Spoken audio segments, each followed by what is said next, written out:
प्रिय मित्रजन, गांव, कस्बों और शहरों में रह रहे भाइयों और बहनों, आप सभी को मंगल शुभकामनाएं। हर दिन सुबह ठीक 8 बजे सागर सैनिक यूट्यूब चैनल पर प्रसारित 8 AM न्यूज बुलेटिन आप तक पहुंचे, इसके लिए सब्सक्राइब करें अपने मोबाइल में यूट्यूब पर जाकर सागर सैनिक को। तो लीजिए, अब प्रस्तुत है 8 AM न्यूज बुलेटिन की ताजा तरीन खबरें। नमस्कार, सागर सैनिक न्यूज बुलेटिन में आज प्रस्तुत है एक सन्यासी जो जंगल में 60 साल से कर रहा तपस्या, रातों रात बना दिया भगवान विष्णु का विराट स्वरूप। घर के आंगन में दूध पीता हिरण का बच्चा। मुख्यमंत्री के अभियान का नाम है किल कोरोना। मध्य प्रदेश के बेकाबू होते हालात है मिल कोरोना। 20,000 के पार पहुंची संक्रमितों की संख्या। कर्नाटक के स्वास्थ्य मंत्री बी श्रीरामुलु ने तो कहा कि कोविड-19 से अब सिर्फ भगवान ही बचा सकता है। दोबारा होगी 12वीं की परीक्षाएं, जारी हुए दिशा निर्देश। महिला अधिवक्ता को मिल रही बच्चे सहित जान से मारने की धमकी। युवा सर्व ब्राह्मण समाज की बैठक हुई। जब तक सरकार टैक्स माफ नहीं करेगी, प्रदेश में बसें नहीं चलेंगी। भाजपा के पूर्व विधायक ने इस्तीफा दिया। केंद्रीय मंत्री का नकली निजी सचिव इंदौर से गिरफ्तार। नशीला पदार्थ खिलाकर जेवर सहित 1 करोड़ चुराए। वकीलों ने घेरा रजिस्ट्री कार्यालय, किया हंगामा। बीवी बच्चों का पेट पालने के लिए वकील बना टोकरी बुनकर। एक सन्यासी जो जंगल में 60 साल से कर रहा तपस्या, रातों रात बना दिया भगवान विष्णु का विराट स्वरूप। प्रस्तुत है सागर सैनिक के प्रतिनिधि मनोज तिवारी की रिपोर्ट। भारत भूमि पर कण कण में ईश्वर के विभिन्न स्वरूपों में कई सिद्ध क्षेत्र तीर्थ स्थान विद्यमान है, लेकिन मैं आज यहाँ एक नए उदीयमान तीर्थ स्थल से आपको अवगत करा रहा हूँ, जिसकी विशेषता अनंत विभूषित श्री त्यागी महाराज द्वारा स्वयं एकांतवास में हस्त निर्मित भगवान विष्णु के विराट स्वरूप की विशालतम प्रतिमा है, जो कि 12 फीट के मदनपुर उत्तर प्रदेश के पत्थर पर उन्होंने पांडव धाम सिद्ध टेकरी में स्थापित करने हेतु लगभग 20 वर्ष पहले बनाई थी, तथा मंदिर का निर्माण भी पूर्णता की ओर था। लेकिन हरी इच्छा से त्यागी महाराज पांडव धाम छोड़कर मध्य प्रदेश के सागर जिला में नोनिया ग्राम के आगे और समसपुर के मध्य जंगल में विराजित हो गए। समय के साथ ही एक दानवीर ने वन भूमि के मध्य स्वयं की बेशकीमती सुरम्य वातावरण में स्थित जमीन तीर्थ क्षेत्र विकास हेतु दान कर दी। वर्तमान में इसी जगह पर विराट स्वरूप की विशालतम प्रतिमा के साथ ही हनुमान जी प्रतिष्ठा हेतु विशाल परिसर में जिन सहयोग से मंदिर निर्माण का कार्य जारी है। आसपास के भूभाग से 1000 फीट ऊंचे घने जंगलों से आच्छादित इस स्थान पर जाने के लिए समसपुर ग्राम के निकट से घुमावदार नागिन जैसी बलखाती पहाड़ी पर सड़क बनाई गई है। बुंदेलखंड के अनोखे एवं विशालतम तीर्थ स्थान के कायाकल्प के लिए क्षेत्रवासी सहयोगी बने हुए हैं। पावन सलिल नर्मदा के किनारे जबलपुर जिला के एक छोटे से गांव में जन्मे त्यागी जी महाराज को 4 वर्ष की उम्र से ही बैराग हो गया था, किंतु यह बैराग महज छोटी सी 10 वर्ष की उम्र में ही जाहिर हो गया और इतनी छोटी उम्र में ही त्यागी जी ने माता पिता भाई घर संपदा से मोह त्याग दिया। कुछ दिनों तक नर्मदा किनारे एकांतवास में तपस्या करते रहे और हरी इच्छा से बुंदेलखंड के पावन और महाभारत कालीन जंगल पांडव वन की धरा में आ गए। कुछ वर्षों तक पांडव वन के पातालपुरी हनुमान मंदिर के नीचे गुफा में तपस्या की। बाद में इसी जंगल की सिद्ध टेकरी पर पहुंचकर एक विशाल मंदिर निर्माण की नींव रखी। कहते हैं कि इसी सिद्ध टेकरी पर त्यागी जी महाराज ने भगवान विष्णु का विराट स्वरूप तैयार किया। दिन में अपने भक्तों के साथ सत्संग करते और रात्रि में जगत निर्माता को एक पत्थर में उकेरने की कोशिश में लगे रहते। कक्षा 6वीं तक पढ़ाई करने वाले त्यागी जी महाराज ने टार्च की सेल से पत्थर पर भगवान विष्णु को स्वरूप देने का प्रयास किया, लेकिन देखते ही देखते भगवान का ये सा स्वरूप तैयार हुआ। अच्छे से अच्छा हमेशा ही कैमरे दूर रहे और कभी भी साक्षात्कार नहीं देते, लेकिन गुरुवार की चरण वंदना और गुरुवार आशीर्वाद से उन्होंने कहा कि मन में हरि का स्वरूप था जो पत्थर पर प्रकट हो गया। जगत निर्माता का मैं कैसे निर्माण कर सकता हूँ। 9 बजे रात से शुरू करते थे जी जी कुछ देख रहे जी कि जाने बनी न बनी। वह तो स्वयं प्रकट हुए हैं। यह भी कहा जाता है कि त्यागी जी महाराज ने 60 वर्षों से किसी भी महिला को दर्शन नहीं दिए, न ही किसी महिला के दर्शन किए। यदि कोई महिला उनकी कुटी की ओर दर्शनार्थ हेतु आती है तो त्यागी जी को 1 किलोमीटर दूर से ही आभास हो जाता है और वे एकांतवास में चले जाते हैं। घर के आंगन में दूध पीता हिरण का बच्चा। दूसरे पड़ोसी शिव प्रसाद पटेल के आंगन में नाचती मोर। कस्बा खिमलासा से 2 किलोमीटर दूर गांव करमपुर का मामला। प्रस्तुत है बीना से प्रतिपाल राजपूत की रिपोर्ट। साबुन का महीना लगते ही राष्ट्रीय पक्षी मोर नाचने लगती है। वहीं दूसरी ओर जंगलों की सुंदरता बढ़ाने वाले हिरण को घर के आंगन में 65 वर्षीय बुजुर्ग की गोद में दूध पिलाते नजर आए। सागर जिले के करमपुर गांव का 65 वर्षीय भीकम आदिवासी अपनी 40 बकरियां को लेकर जंगल चारागाह के लिए हर दिन ले जाता था। अब से 1 माह पूर्व जंगल में एक हिरणों का झुंड दिखाई दिया। भीकम आदिवासी जब शाम को अपनी बकरियां लेकर घर आया तो उसने देखा कि बकरियों में एक हिरण का बच्चा है, जिसकी सूचना गांव के कोटवार के साथ खिमलासा थाने को और थाना प्रभारी को दी थी। आज 1 माह हो गया इस हिरण के बच्चे को कोई लेने नहीं आ रहा है। भीकम आदिवासी ने बताया कि हिरण का बच्चा बड्ढा हो गया है। मेरी सभी बकरियों का दूध पी जाता है और 1 लीटर दूध गाय का खरीदी करके पिलाते हैं। मैं गरीब इंसान हूँ, अब इसका खर्च नहीं उठा सकता हूँ। कृपया इसे पुलिस या वन विभाग ले जाए। मुख्यमंत्री के अभियान का नाम है किल कोरोना। मध्य प्रदेश के बेकाबू होते हालात है मिल कोरोना। 20,000 के पार पहुंची संक्रमितों की संख्या। कर्नाटक के स्वास्थ्य मंत्री बी श्रीरामुलु ने तो कहा कि कोविड-19 से अब सिर्फ भगवान ही बचा सकता है। मध्य प्रदेश में कोरोना वायरस अपने पैर धीरे धीरे अब फैलाने लगा है।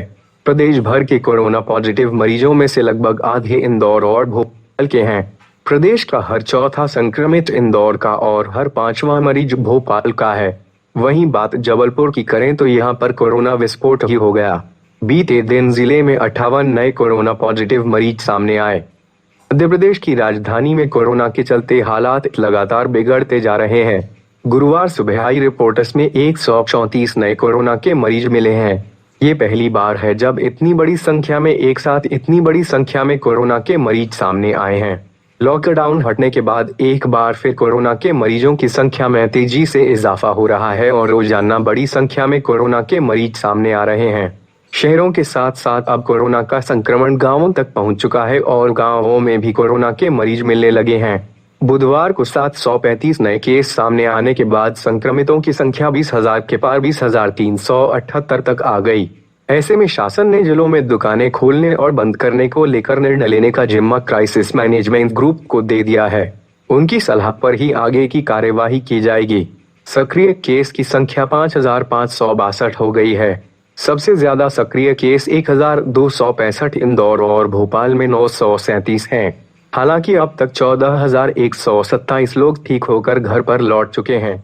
गुरुवार को देर शाम जारी रिपोर्ट में इंदौर में 136, ग्वालियर में 121, भोपाल में 66 और जबलपुर में 50 नए केस सामने आए हैं।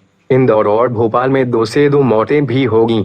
इंदौर हाईकोर्ट में जज के रीडर के कोरोना संक्रमित होने के कारण अब 24 जुलाई तक कोर्ट पूरी तरह से बंद रहेगा। कोर्ट में अब किसी भी माध्यम से सुनवाई नहीं होगी। प्रिंसिपल रजिस्ट्रार अनिल वर्मा ने एक आदेश जारी किया है। दोबारा होगी 12वीं की परीक्षाएं, जारी हुए दिशा निर्देश। भोपाल माध्यमिक शिक्षा मंडल अपने स्टूडेंट्स के लिए 12वीं की परीक्षाएं दोबारा से करवाने जा रहा है। इनमें वे ही छात्र शामिल किए जाएंगे जो कोरोना के कारण परीक्षा नहीं दे पाए थे। ऐसे छात्रों के लिए विशेष परीक्षा होगी। मध्य प्रदेश का माध्यमिक शिक्षा मंडल कोरोना संकट और लॉकडाउन में आवाजाही बंद होने से परीक्षा से वंचित रह गए थे। ऐसे छात्रों को एक बार फिर परीक्षा देने का मौका मिलने वाला है। इसके लिए 20 जुलाई तक ऑनलाइन आवेदन जमा किए जाएंगे। बोर्ड ने इसके लिए दिशा निर्देश भी जारी कर दिए हैं। ऐसे विद्यार्थियों से 20 जुलाई 2020 तक एमपी ऑनलाइन कियोस्क के माध्यम से आवेदन पत्र मांगे गए हैं।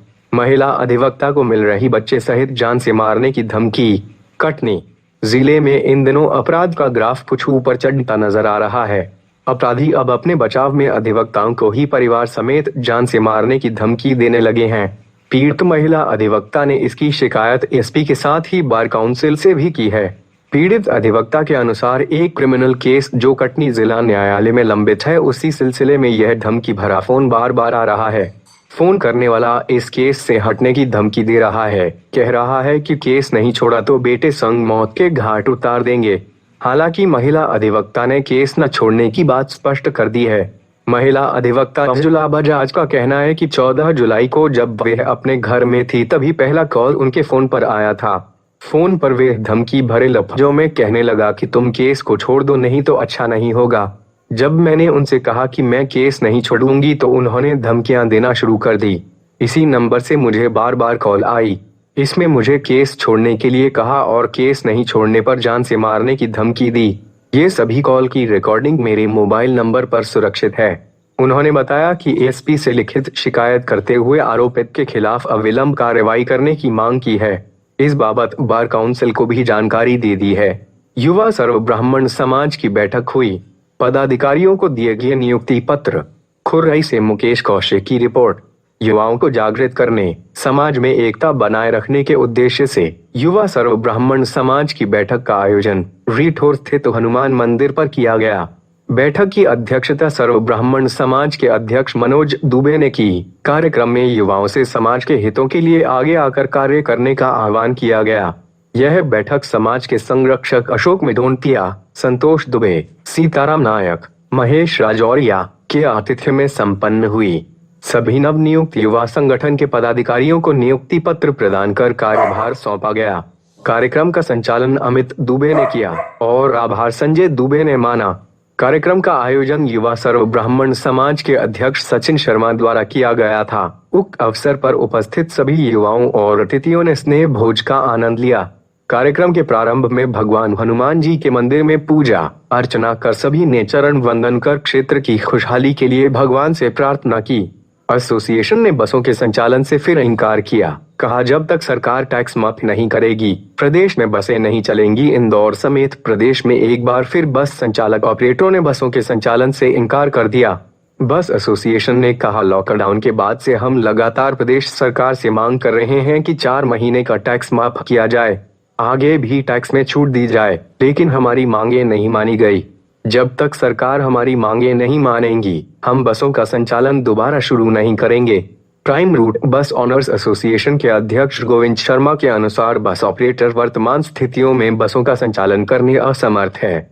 लॉकडाउन के बाद से ही बसें खड़ी हैं, लेकिन प्रदेश सरकार टैक्स माफ नहीं कर रही है। हमने लगातार सरकार से मांग की, लेकिन उन्होंने अब तक ध्यान नहीं दिया। आगामी त्योहार के दौरान भी बसों का संचालन हम शुरू नहीं करेंगे। भाजपा के पूर्व विधायक ने इस्तीफा दिया।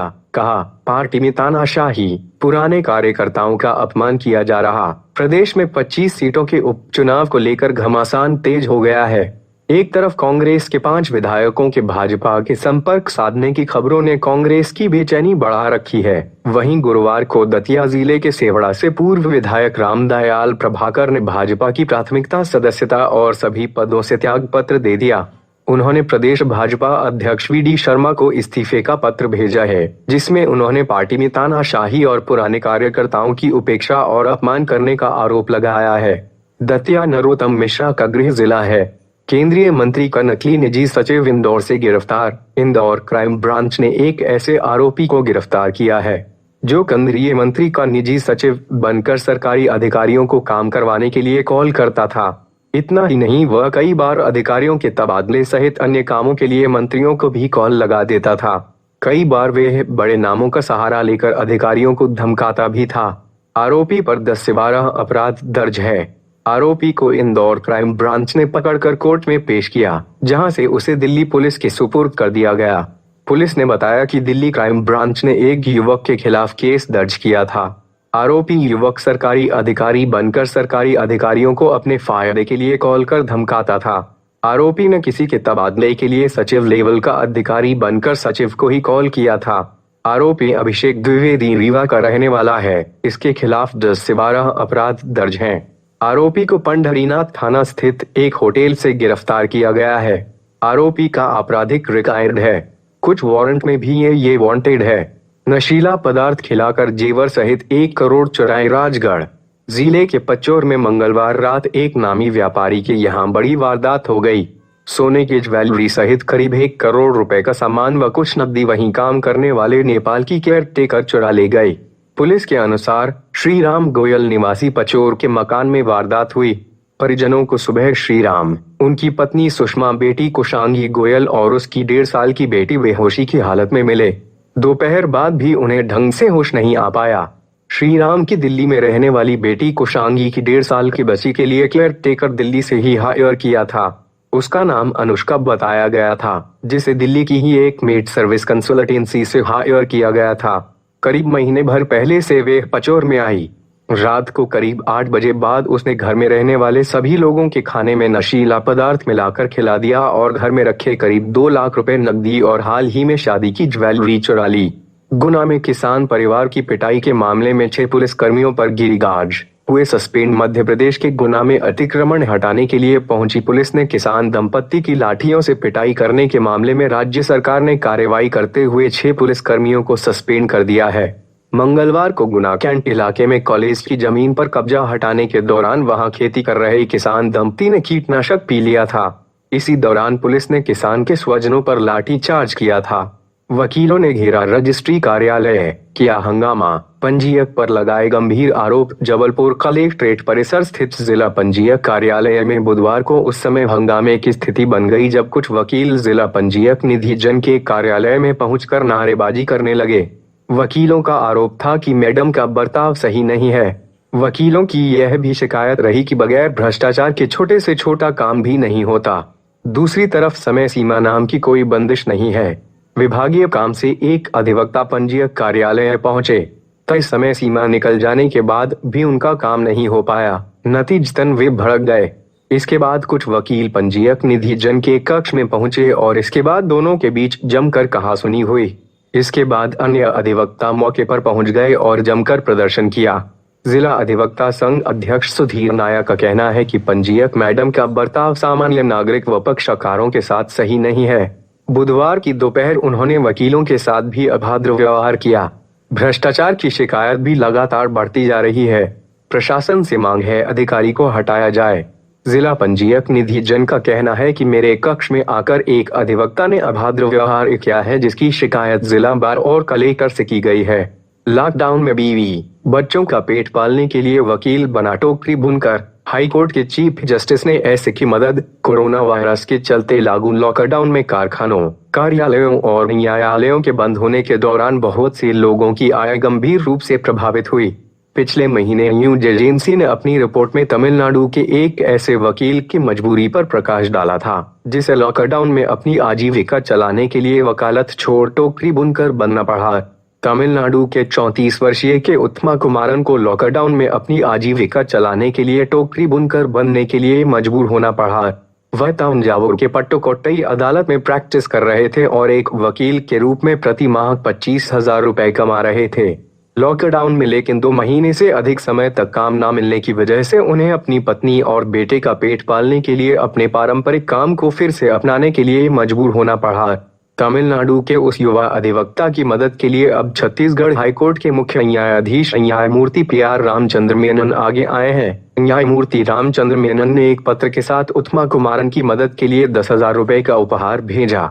उन्होंने के उत्तमा कुमारन को एक पत्र भी लिखा, जिसमें उन्होंने कहा कि यह किसी सहानुभूति के कारण दिया गया कोई दान या योगदान नहीं है, लेकिन एक उपहार है, क्योंकि श्रम की गरिमा के प्रति आपकी अवधारणा और प्रतिबद्धता के कारण आप इस सम्मान और सराहना को पाने के हकदार हैं।